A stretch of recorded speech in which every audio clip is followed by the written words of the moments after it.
We're just kicking off, we're waiting for the first few people to trickle through. We're going to give everyone a minute or two. But yeah, excited to kick off today's webinar. We'll get into intros and everything shortly. Feel free, whilst we're waiting, to introduce yourself in the chat, your name, LinkedIn profile, where you're dialing in from, company you work for, what you're excited to learn in today's session. We love to make these as collaborative as possible for people to be able to network and be able to connect with other people with similar interests. We're going to get started shortly. Whilst we are waiting for everyone to join, numbers are going up pretty quickly, which is nice to see. I guess a quick question to the panel, some icebreakers. What was your first sales job? Ollie? I think mine was similar to Andy's. I did door-to-door sales. I came out of uni, qualified as a graphic designer, and went for a marketing job, and it turned out I was knocking on doors. And sold promotional cards for restaurants and gyms, knocking on household doors for 2 years as well. I lasted 2 years doing it. So yeah, it was a while, but it was a long time back. It peed it down a lot, but I had hair back then, so it was covered. It was all right. Nice. Andy, sounds like similar for you? Yeah, but I have to say that sounds much more upmarket to what I was doing. For those in the UK, I was selling double glazing, and for those outside of the UK, imagine whatever you know as the lowest rung of sales, and then double glazing is somewhere way down here. It's not the one, but it taught me a lot. I'll be honest. How long did you do that for? Oh, well, I thought I was going to be doing that for life. I was kind of like a career, like I was on the manager track and, taking over regions and all that kind of stuff. So I think I did it for about 4 years. It's quite a long time. Yeah. Loyal, even when it comes to Windows. Yeah. And Lauren, what about you? Okay, this is a really cool one, actually. So I started out my sales career in retail sales when I was 15 at a store in Los Angeles, where I grew up, called Fred Siegel. And a lot of celebrities would shop in this store. And so my first day kind of selling clothes, this guy who looked like a punk came in, and he had the Roman cross burned into the back of his head, like kind of like a branded. And I thought, this guy's so weird, he's so cool, and how can he afford so many expensive t-shirts? And it turned out that it was Billy Idol. So the first person I ever sold anything to was Billy Idol, which I thought was pretty cool. Nice, I like that. Mine's not as glamorous as anyone's. I think technically it would have been selling sweets in school to my peers, which then evolved into selling them a seat at the poker table in a classroom at lunchtime, which quickly got mum brought into school because you're not allowed to be gambling. And then it was at a startup, working 7 till 7 on the phones all day, pure like old school, SDR role, which was really good fun, built the thick skin. Awesome. Well, thanks for sharing, everyone. Nice icebreaker. I think we're pretty much there with people joining. And yeah, again, for anyone joining, introduce yourself in the chat, where you're dialing in from, company name, LinkedIn. Keep the questions coming throughout, and we're going to be answering them as we go. And I think without further ado, we're going to kick off today's very exciting webinar. As a very brief intro, I'm Rory, one of the co-founders here at Trumpet. Spent many years in the world of sales, obsessing over all things go-to-market and ultimately the buying experience. I worked at a company where we had lots of big competitors. We couldn't keep up with all their amazing new features. We were bootstrapped. They had lots of funding, and started to work with my team on focusing around the buying experience, how that can become a differentiator. And that's why Trumpet was born. We are a digital sales room platform, excited to work with lots of amazing companies around the world, but also more excited to bring together thought leaders such as the ones that are on this webinar today to dive into the things that I'm super passionate about, which is very selfish of me, but it looks like lots of people also care about this. So we're going to be touching on building a sales process that buyers want to follow. And we're joined by Lauren Silvers. Do you want to do a quick intro and then pass it on to Andy? We'll go around the room. Oh, we've got the first unmute. Sorry. Hi, everyone. I'm Lauren. I lead go-to-market programs at Ironclad. I am in a go-to-market operations team, so I'm very focused on the operational side, but most of my career has been in enablement and sales strategy. So yeah, and my remit is really focused on increasing efficient pipeline productivity and cross-functional excellence. So very cross-functional. Thank you, Lauren.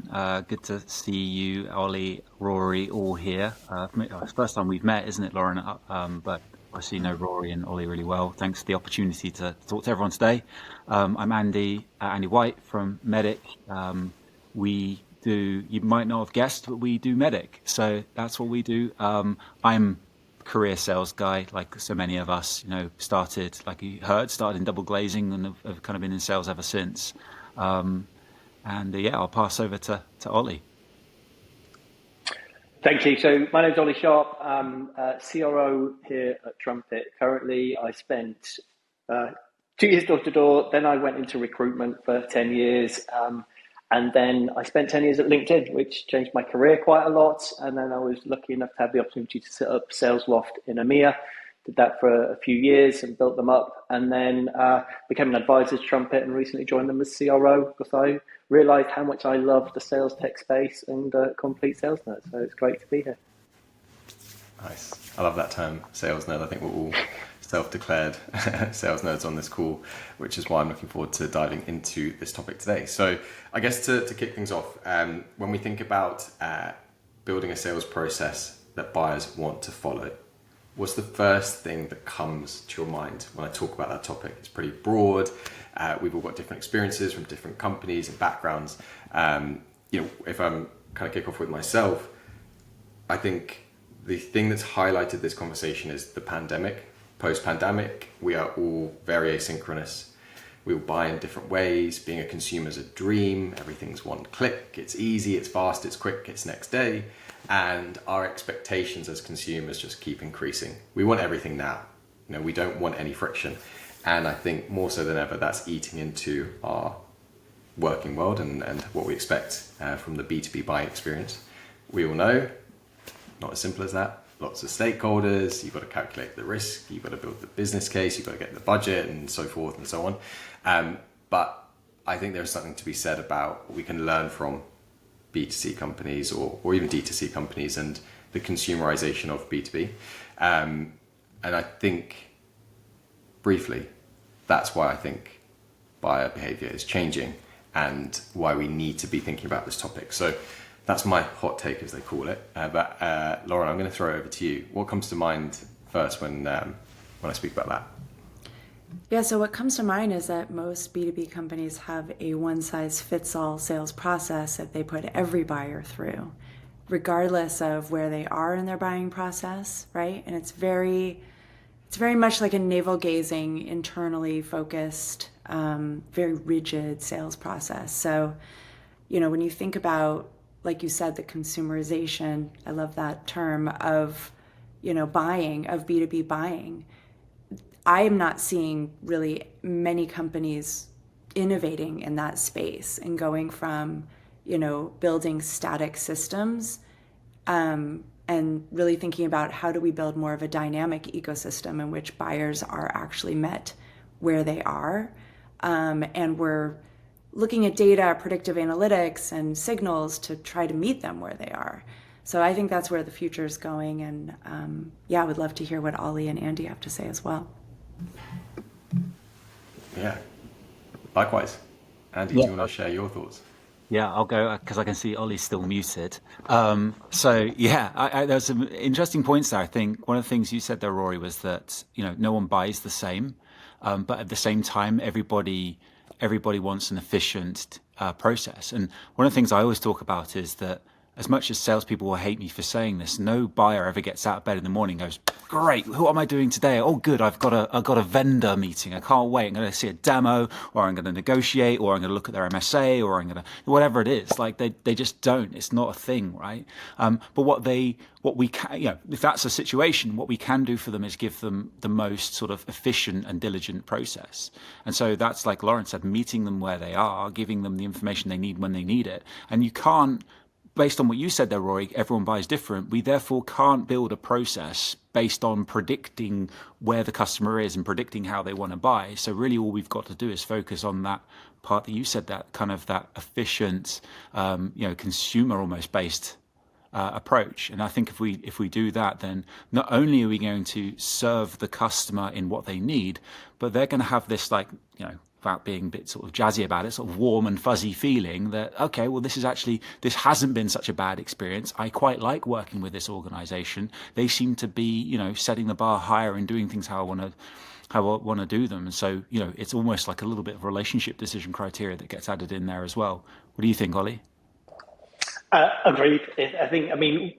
It's scientifically proved our brains have changed. We have quick hits of dopamine now, and that's included in our buyers. So they're not going to sit and read through loads of things. They need that quick hit. They want to understand something quickly, and they've got different sources. And to me, I think it's just completely flipped on its head. It's no longer about this sales-centric process that we define as salespeople. It's got to be buyer-centric. And it's about removing the friction, building trust, providing value at every stage for the buyer, and doing it quickly and what they need to know, not 10 slides for one person that wants to know one thing. So it's about providing that. And buyers don't want to be sold to anymore. They want to be helped to buy.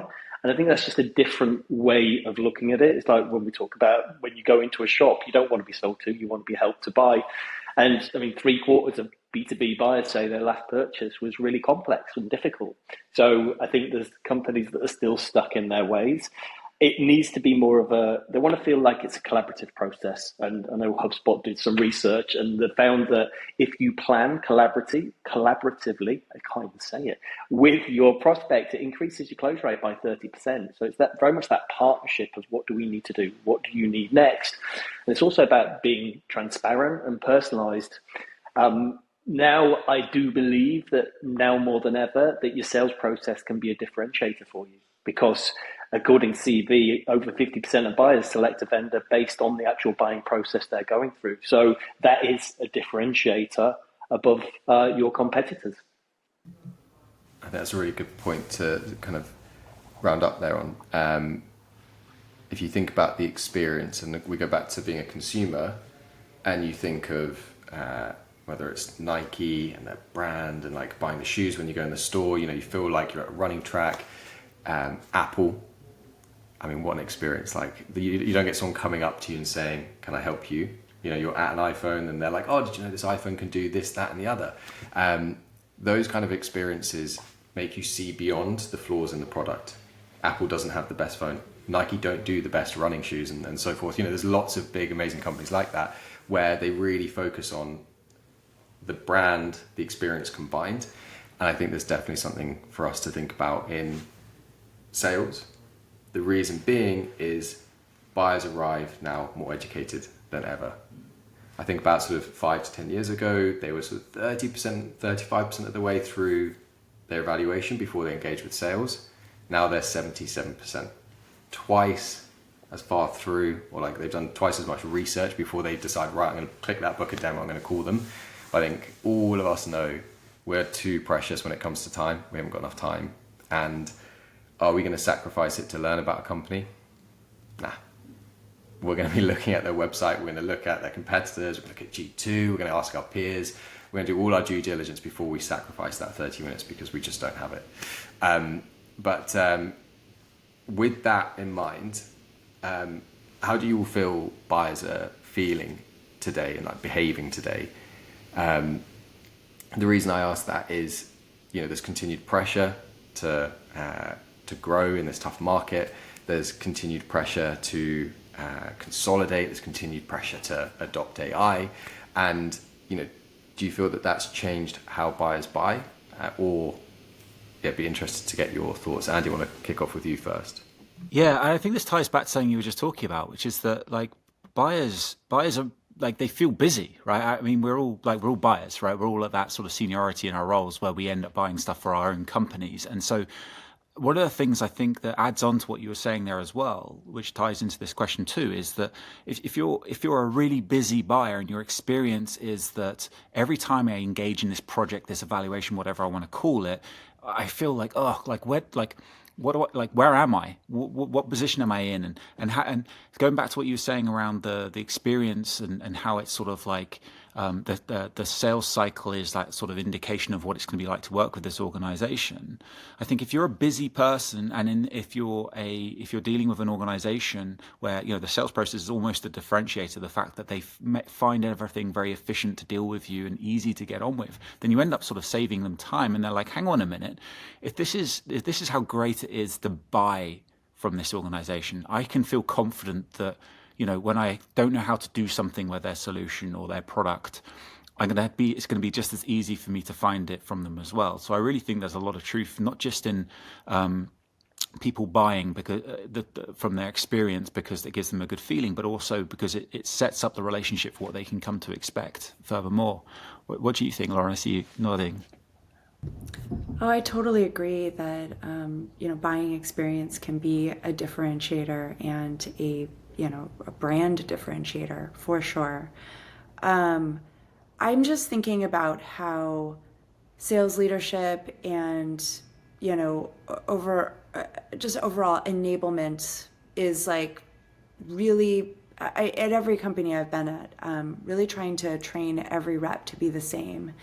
And, you know, you want consistency and predictability. That's what you want internally as a sales org.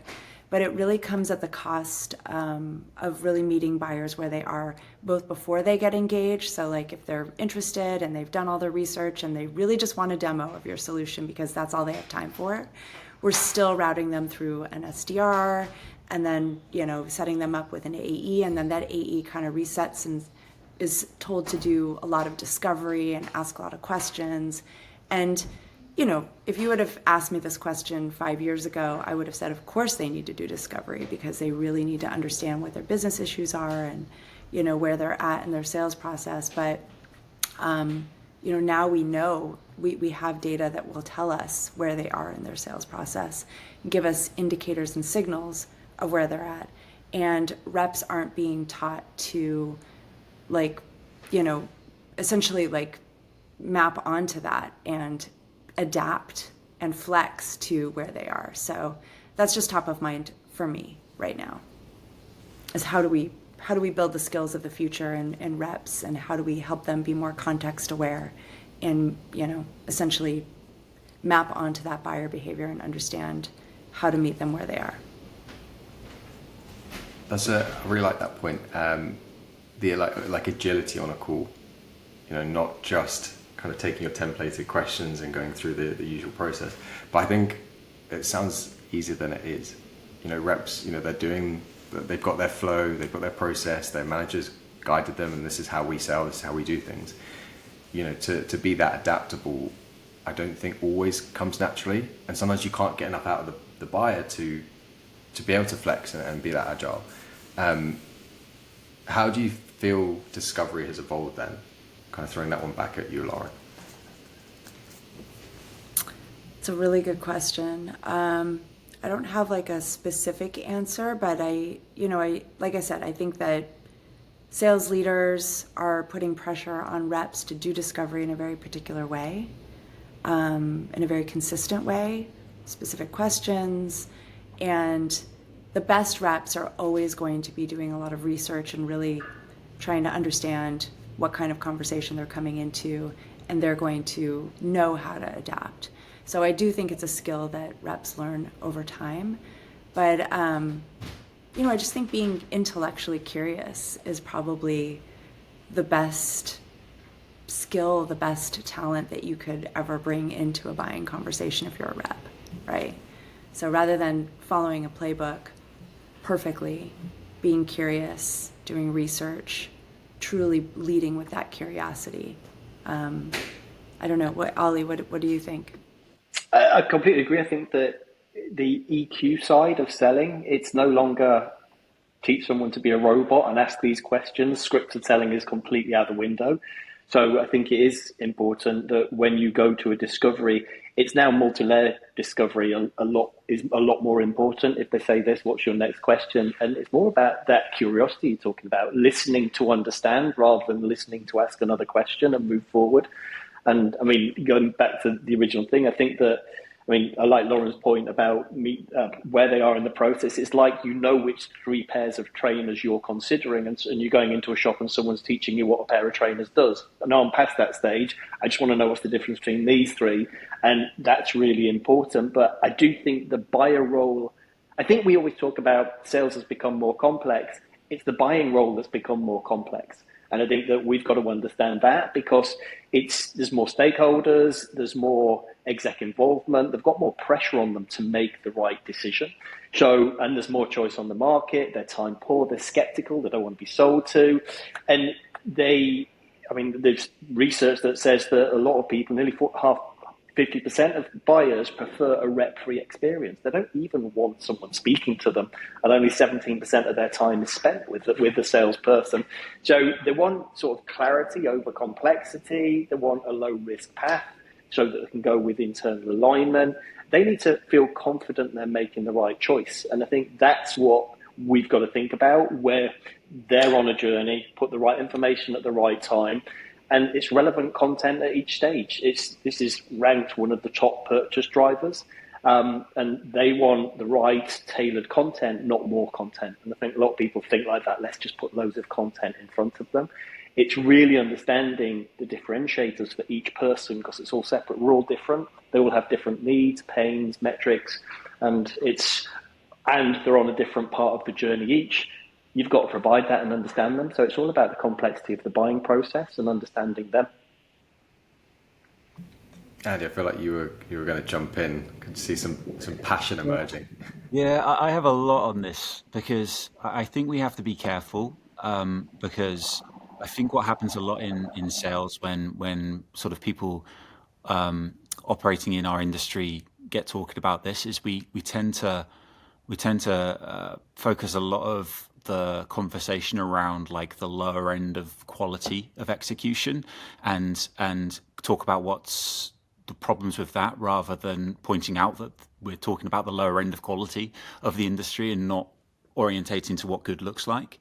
So, if I would say that if you've got a problem where sales leaders are dictating to salespeople that they have to ask scripted discovery questions, then they're not acting as salespeople. As we all agree, like salespeople are infinitely curious, and for me, it comes down to a difference between seeing discovery as a way of uncovering the pain that you need to uncover, because that's how you sell the value of your solution, versus, which is like table stakes 101 selling, right? Like that's basic, versus you knowing that you are an expert in your industry, you knowing that you're an expert about your product, you knowing that behind you are like hundreds of customers who are getting tons of value from your solution, but this customer doesn't have your solution yet. And so you want to almost take them on a journey through discovery, where by asking the right questions lets them walk into this world of realization that actually, oh yeah, I hadn't thought about it like that. So you're not just asking those discovery questions to extract the information you need to sell against. You're asking those discovery questions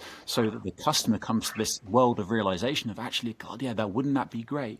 Wouldn't that, like, I didn't realize that was such a big problem. I didn't know that you could solve that. And at the same time, you're building the credibility so they feel like comfortable to share more with you. They build the trust that comes out with that. And then, they see you as that trusted partner. It goes back to that buying experience we all talked about, where it feels like they're getting informed.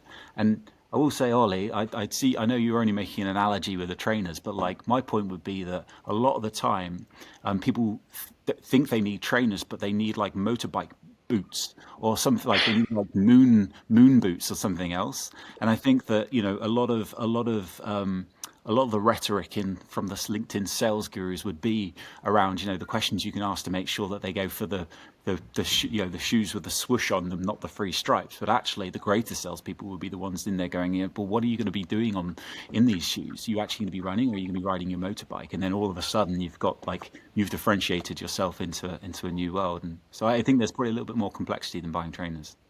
Yeah, I agree. It was just what came to mind when Lauren said it. I do agree, and I think that both at sales will often hear what I think the best way for me to get my reps to understand what role they should be playing. I would tell them, imagine that you're trained by us. You know our product. You know exactly what it does, but you've been employed by your prospect, and they've already paid you up front to work out should they buy. And I think it just changes their mindset. They become this consultant that works out, well, is it worth the cost? How do we prove that? What are you looking to impact? And that mindset puts them on the buyer's side, and it takes them on a different journey than if you're trying to sell to them and find reasons to sell to them. I guess just following on from this as well, do you all agree, it'd be interesting to get your take, whether you feel buyers are more educated, not just on vendors, but on B2B sales processes? I think more and more of them are kind of in tune with, maybe not necessarily, oh, I'm going on to a discovery call, but they understand why they're being asked what they're being asked. They understand how things go. And do you think there's a place for kind of being upfront and like, look, I'm a seller, I've got to find a few things out. We're going to have this conversation today, and ultimately I want to get you to this point where you have more clarity, more confidence in your evaluation at this stage. We're not going to cover everything today. I think, do you think there's a place for being transparent about your role in that evaluation, in that process? Are you seeing that work? And kind of throw that maybe to you, Andy. Yeah, I love the mindset of the salesperson that goes in to what Lauren said earlier, spot on, super well prepared. Like that for me is the number one attribute of an A player is preparation, because they know that by putting themselves through that hard process of putting their mindset right, doing the research, that they're going to come in informed and credible. And so if you imagine a salesperson comes into the conversation like that, well informed, they've got their point of view, right, which is based on, like I said earlier, like experience of successful customers, knowledge of the industry, all that good stuff. So they come in and therefore they should have this height of confidence, right? And what they should have the mindset of is, I know my solution is brilliant. I've already looked from the outside in and done my research to know that your business needs my solution, I think, my hypothesis is. And so what I'm really here to do today is to do a little bit of, it's a little bit of a dance, like you said, like where I'm trying to figure out, is this the right thing for you? And I think where salespeople get this bit wrong is that they don't value their time enough, right? They don't value their proposition enough. They don't take the confidence that they should carry with all the success stories they have behind them. And they come across a little bit desperate, and they come across and they're not prepared to walk away. And so if you flip that and you go in with a mindset of like, I'm just here to figure out whether, if my hypothesis is right and here's why my hypothesis is as it is, then me and you are going to be best mates, right? Because you're going to love what I can do. And I love my job, especially when I get to work with really great people like you who I can provide value to.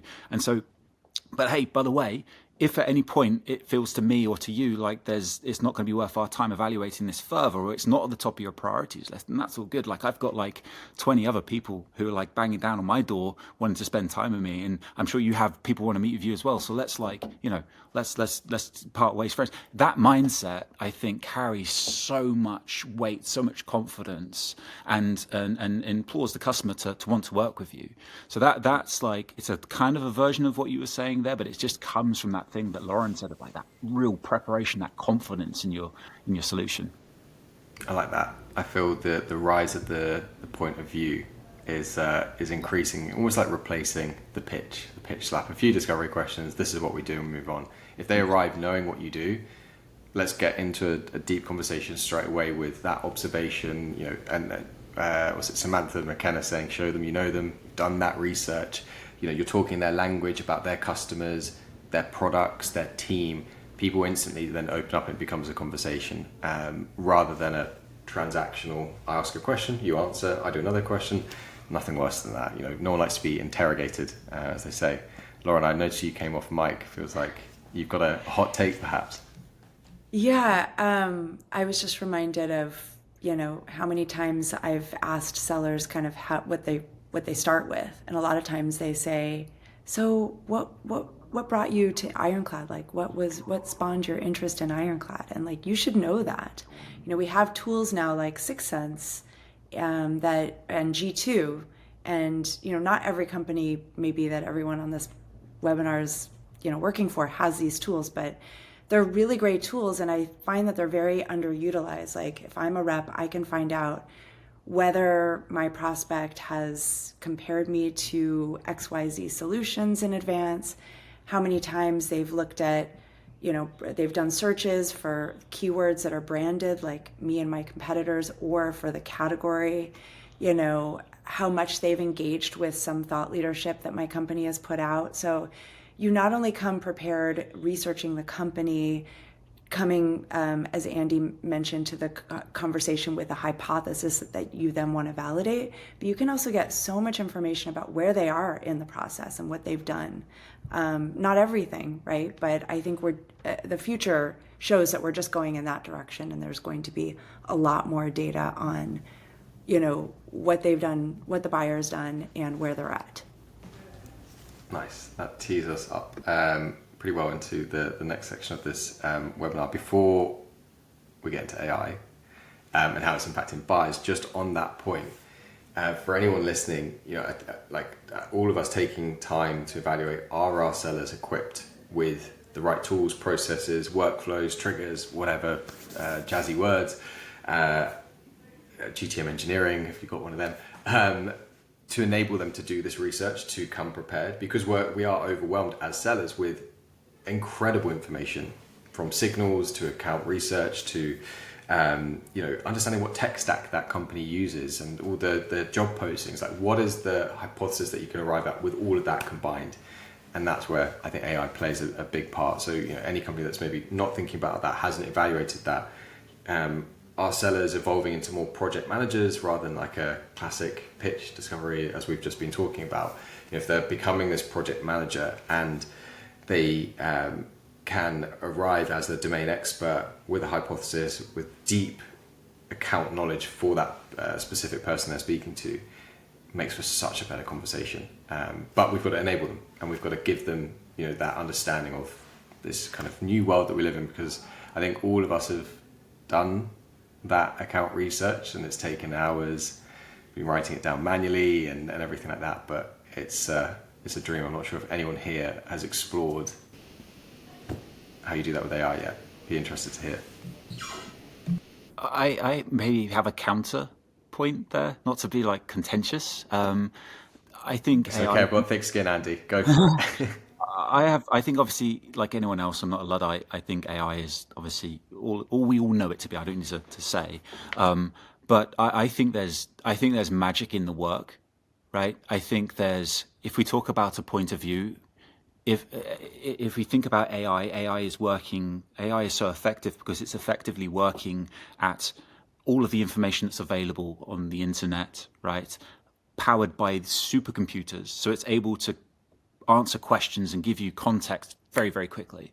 But it's only able to work with what's already there. And if you're saying I'm approaching this new opportunity, I think your point of view has to come from your own work. You can't ask AI to give you a point of view. It can maybe inspire parts of it, but the idea of sitting down there and maybe, you can use AI to kind of pull bits of data together perhaps, but the idea of sitting down there and reading an annual report or looking at news press releases and things like that, and sitting there and going, oh wait, ABC have just launched this new product and they said they were doing it to do this. And you're like, that's just like our other customer over here. And they had a problem with doing that because of this reason. And AI is not going to help the salesperson to do that. You have to really go through the motion. You have to put the hard work in to get that.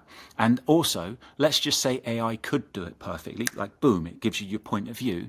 It's not your point of view, it's AI's point of view. And customers are going to be able to tell if you're just reading off the point of view from AI. You have to, it really, I think, has to come from a serious point of view, which is why, no salesperson, I think, can ever effectively sell a solution what they don't believe is the best solution for the customer they're sat in front of. And if you don't have that conviction in your heart, then you're going to come unstuck. So I do agree that it can maybe do some of the busy work, the hard work, but I think if salespeople think that they can just shortcut their research, shortcut their point of view with AI, I think they're going to find out the hard way that they're going to be less effective. Yeah, that's completely fair. I think curation is the key value that they can add there, rather than completion of your what should be the kind of core component of that initial conversation. I just wanted to interject and add that I think business acumen is going to be a top skill in the future with the rise of AI, because it's always been like a skill that we need to build. But I think, to your point, curation, everything's going to be ready at hand for reps, but if they can't really understand and have that deep domain expertise that they're applying in conversations with the customer, they'll just be order takers, or fail. Yeah. And AI is definitely leading to a trust issue. Like Andy alluded to there, like you can kind of tell when something's a bit AI orientated, a business case written by AI, an email outreach or follow-up written by AI, just how it's worded, how it's formatted. We're starting to get a nose for it, and I think in the buying experience, the quicker they experience that, the quicker they'll lose interest. The reason they're connecting with us as humans and they're getting on the call is there's a different level of like trust that you build when someone, like another human, it sounds kind of crazy, but like another human gives you that confidence, gives you that clarity. You can do all that research online. You can speak to your peers, as we mentioned. You can go and ask AI what tool you should be using, but you have deliberately got on a call because you've not been able to find out a certain answer. You need to build more confidence yourself from a domain expert. And I think more so than ever, that's the role of a seller. And it's really honed in on that. Like that's our true value right now. Not sure if you all agree. No, I do agree. I think if you think about what people want from a sales process, they want information which they can use AI for. And that's what AI, and I'm not saying, I think if you think about the buyer can go find those bits of which are the top 10 providers, which one is right for me. They need to understand how to use AI to do a good job. It can give you a list of 10, but someone that really understands how to do it well, to be able to put in the prompts of, this is my company, this is our problem, this is everything you need to know. Can you narrow that down to the top 3? How well is it going to do? I don't know. So AI can take a good percentage of the process and whittle it down to a lesser number, and that's out of our control a little bit. So they can do more themselves, but as long as they actually understand how to use it, they do want a rep-free experience, like we've said. But I think as salespeople, we need to make the most out of every interaction. And it's sort of you've got the chance to be involved in the sales process. We've got to make more of it because we've only got 30% and we're going to do anything. There's less on the short list. They've got to be good at using AI, but I think maybe the future is where it comes to a hybrid kind of thing, that they're using AI for speed and context and getting down to 70% of the sales process in their mind. And then they're speaking to 3 companies. And then it comes down to the human to be empathetic, compassionate, show the EQ and build the relationship and all the nuances between the different products that need someone interacting. And I think that sort of fine tunes the human element of sales. I guess with that tees us up nicely to thinking about that flip side, mentioning that buyers are increasingly using AI to do their research and whittle down vendors. But have you all seen other ways that buyers or AI is influencing how buyers buy or how they run their evaluations? Lauren, I'm not sure what you've seen on your side. Well, I'm seeing the early indicators that buyers are using AI, like you said, to do all of their research, to probe their problems, to find, short list of vendors. And, there's new companies like Profound is a company now that, helps B2B brands position themselves in GPT searches. So and then there's also Mutiny, which is another company that, it basically personalizes the website for each individual based on their buying behavior. So we're already seeing these trends, and I'm just thinking right now of like, what does the future look like? What does it look like in about a year's time? And I think it's going to be very much pay to play. I think GEO is really going to explode, like generative AI EO. Everything's going to be optimized around AI research. Because they can get so much of what they need to understand about their problem and how to solve it through AI, through these conversations. And then we, as potential vendors, get a lot of digital breadcrumbs of really understanding, exactly what they're looking for. So imagine how well we're going to be able to meet buyers where they are in the very near future. I just gave a talk at RevFest, which was a revenue operators conference, and I had a slide where, I said the buyer GPT is going to connect up with the seller GPT, and what does that look like? I actually think that's a huge opportunity for digital sales rooms like Trumpet. How do we think about, that customization earlier on in the funnel, not necessarily, once we start engaging with a buyer.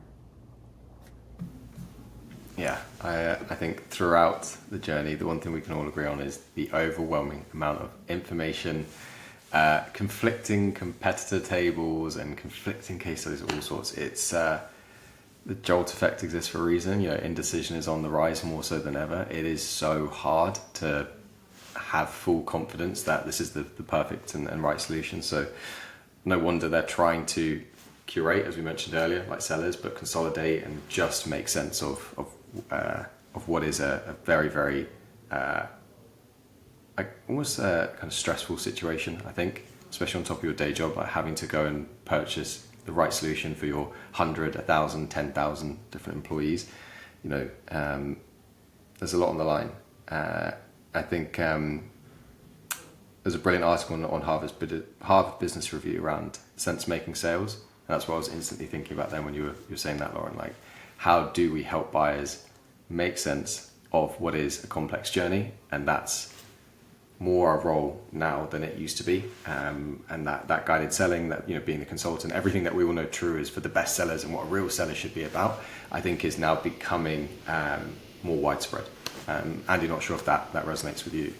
It does, yeah. I also think we talked a bit about a second ago about project managers being a sales thing. I agree to a point. Like, great, if we talk about all the things we talked about the buying experience and how that sets you up for a great relationship, like having a project manager mindset is really, really powerful, and it gives that right sort of, like we talked about, that feeling of like, this is an organization I want to work with. But then you also talked about like that inertia, like indecision, and having an efficient, great buying experience doesn't necessarily solve for inertia. You need that urgency, you need that value. And so I think that just like, if I was a sales leader today and I could pick someone that was like really a great project manager or someone that drives urgency, I'd pick urgency all day long.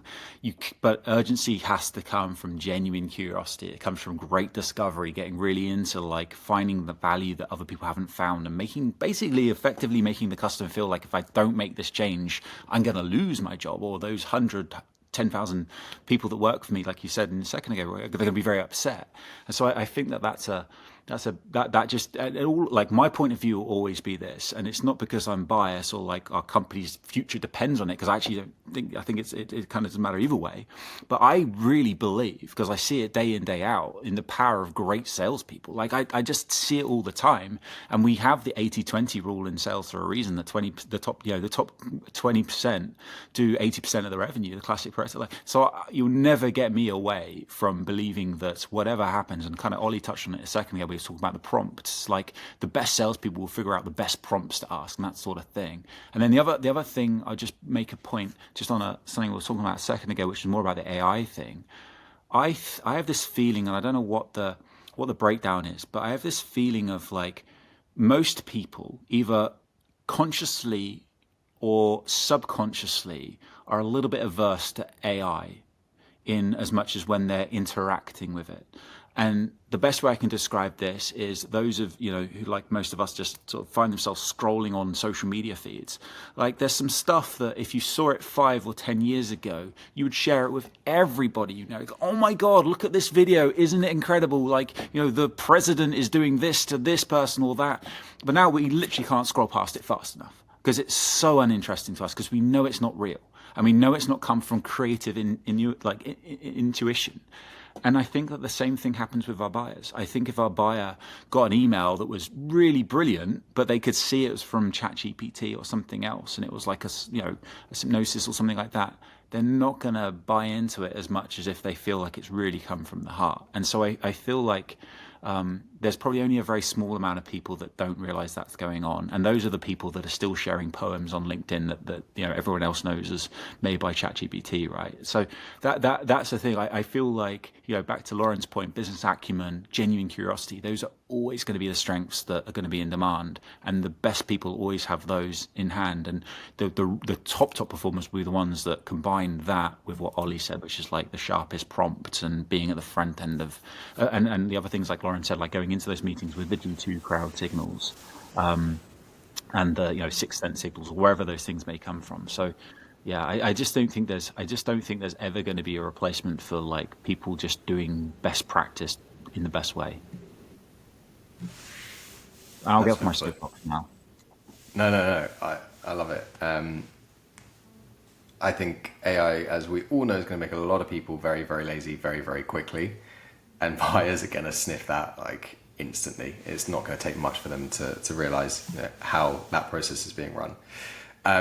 Cool. We're going to move on to the last section of this webinar. And if we just reflect on what we've discussed, we're all in agreement. Buying behavior has changed. There's a reason they're spending less and less time with us. They're more educated, they're more busy, there's more solutions out there, it's more complex, more stakeholders, everything's it's intense. And our role as sellers is evolving.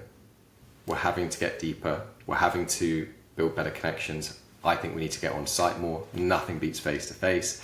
And that's really where our value is increasingly kind of belonging. And if you all think about either companies you've consulted, kind of enablement processes that you've implemented, or companies that you work for, when you think about a best-in-class buying experience, so not sales process or anything like that, a best-in-class buying experience, what do you think companies can do to feel that they've done their best at achieving that? Ollie, I'll kick off with you. First of all, I think it is sort of the compassion or understanding of your buyer. And there's normally some commonalities, depending on the ICP, the persona, there'll probably be some commonalities across them. What do they need? Who needs to be involved? So it's really understanding them. A lot of people you sell to are first-time buyers, so you have to treat that person differently to if you're selling to someone that's in procurement, for example. So it's about understanding what you can put in place and being flexible. But what it isn't about is breaking the rules of sales that I think don't demo before you understand their pains. That doesn't work for sales, even though they may want to do that. So it's not about just breaking all the rules and just being led completely by them. You've still got to understand what you're doing. The things that I've seen in the past, there's two frameworks that I think work really well because they are more buyer centric. There's one which Bain used, Bain Consulting, and when they go help a company make a decision, they use something called Rapid, which is a rapid framework where you have a recommender, an approver or authorizer, a performer, an influencer, and a recommender. It's how companies are trained to make decisions. So if you can help them build as a buyer, well, let's look at who you're going to bring into this, who are the stakeholders, what are their roles, what do you need from them? I think you're sort of actually helping them do it. And the other one, surprise, surprise, is MEDDICC. Because, and I've heard Andy talk about this when Dick Dunkel brought it around, it was analysing why people bought. It's not a sales thing, it's why people buy. And you can imagine if all the different letters of MEDDICC, you can understand if you're sat in a boardroom as a company wanting to solve a problem, they're going to sit there and go, okay, what's the problem we need to solve? How big is this problem? It's pain. Okay, what impact do we need it to have, and whatever we use to solve it, what does that need to have? What does it need to integrate with? So all of a sudden, you've already got 3 parts of MEDDICC, and then you go, okay, well, who decides on it? Who else has power and influence on it? And how do we decide it? So all of this is very much, if you think about it in a completely different way, it's a project management structure to help people make a decision with a structured framework called Rapid and a structured framework called MEDDICC. So just by twisting it, it becomes completely about them. And as long as you position it in the right way, if you're using it to sell, and you're asking aggressive questions, it doesn't work. If you're using it in a consultative way, it makes a big difference, and it'll help you build that mutual action plan or the decision process that you're going to go through. And if you're collaborating on it, that's the backbone of the sale. And if it's collaborative, it's going to do what we're talking about. So that's what I've seen work, those two models, and I think that I stand by them. And I think buyers see the difference when you use things like that. Well, I guess we have to instantly throw that one to Andy. Well, I think you said it perfectly, Ollie. So I won't actually add too much to the MEDDICC part. I think what you were talking about there is we frame it as like there's three parts, of not just MEDDICC, of customer engagement, value. What pain do we solve? What value do we get from solving this pain? And how does our solution do it differentiated from anyone else? And if you can tell your customer that, then it gives them a really good perspective on why they should work with you. And then as you said there, it's the stakeholders part of it, who needs to be involved, and then how do they make the decision. But I really like what you said around Bain, because I love this concept of, if Bain were coming into one of our customers' businesses today, they would only engage if they had CEO sponsorship. They don't even turn up unless the CEO is aware that Bain are being brought in to do a piece of work, let alone, not contract close, just bringing in for their sales cycle. And of course, their sales cycle ends up turning quickly into consulting, which is a lot of what we actually end up doing for our customers, right? We give them basically free consulting. We tell them what best practices look like in whatever they're trying to achieve. And I think just going back to that mindset thing, if we all went in with a Bain mindset, a McKinsey mindset, as I typically say, I think our customers would actually be much more receptive and happier with the experience, as much as all we're really doing is turning on the confidence. But going back to what Lauren said earlier, it's that business acumen side of things. Nice. I think we've lost Ollie. He might have had an internet issue, but I'm sure he'll be back. Yeah, Lauren, in agreement? Or any thoughts? I'm just loving this conversation. I'm loving how we're rethinking what is normally thought of as a qualification framework or an internal framework for decision making, and recasting that as we're helping them solve their problems more efficiently and better. And it's a consultative opportunity. It's an opportunity to be a consultative partner to them. So I hadn't thought about it that way, but that is absolutely true. When I teach MEDDICC or MEDDICC in the future, I'm going to borrow that. The only thing I wanted to add is I think we should also be thinking broadly about positioning humans where they can provide the most value. And that's a very future oriented idea. But right now, the way we typically operate with typical sales processes that purportedly map onto buyers' buying processes, we're not necessarily positioning humans where they can be the most valuable. So it's always going to be a dance or collaboration between human and AI, and automation and humans as well. And I think there's an opportunity to rethink that. Agreed. And do you think, with buyers spending less time, which is what we've said a few times on this webinar, if we've got less time with them, and our job now is to be project manager, to be more a consultant, do you all believe that buyers want to collaborate more when they're with sellers? Do you think they just want to cut to the chase? I know it's it's not as black and white as that, but if we're thinking about how we can be more buyer centric, what do you think they really want from a seller at this point, where they've only got this small amount of time with them in the grand scheme of how big the evaluation is? And first of all, I think they want to be, it sounds a bit weird, but to be understood. I think that's the first part. They want to be asked the questions to be understood, so that we as salespeople know where they're at, what they don't know, what they do want to know, what is left of the process, how we can help them get there. And that's where I think we need to start with people. I would also say they want to be successful. So insofar as we can help them be successful, so much technology buying ends up failing, and reflecting badly on the person who's responsible, to go back to the rapid.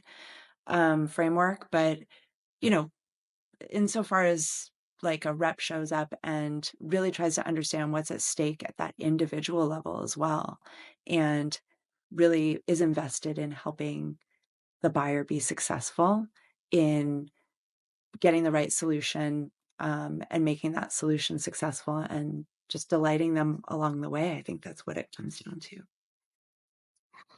Yeah. For me, so much of what you're both saying there comes back to like credibility and trust.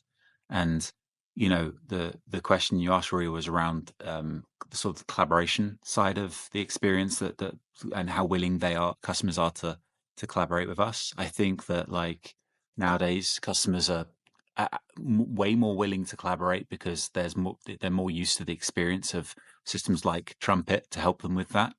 And I think, so I don't think it's necessarily so much down to now what their expectations are as to what their trust is. You can imagine two Trumpet customers, right, both competing for the same customer, their customer, and the fact that they both use the same excellent sales room is not the factor that's going to decide whether that customer wishes to collaborate with them or not. It's going to be how much do they trust that, how much they trust that they put their time in entering that digital sales room is going to be worth their while, and how much are they willing to invest in in that experience.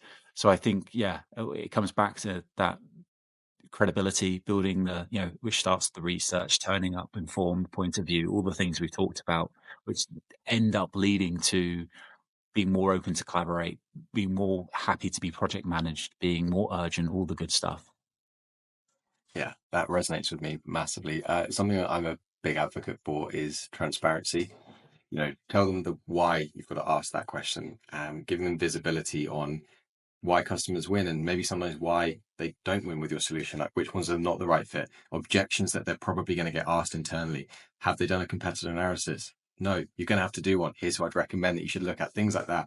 I think, us guiding them on how to buy, helping them understand how does your company buy internally, and the like why behind how we run our process makes them feel, I think builds a bit of trust rather than just they're being sold to. No one likes to be sold to, as we know. Sadly, everyone likes to buy, but no one likes to be sold to.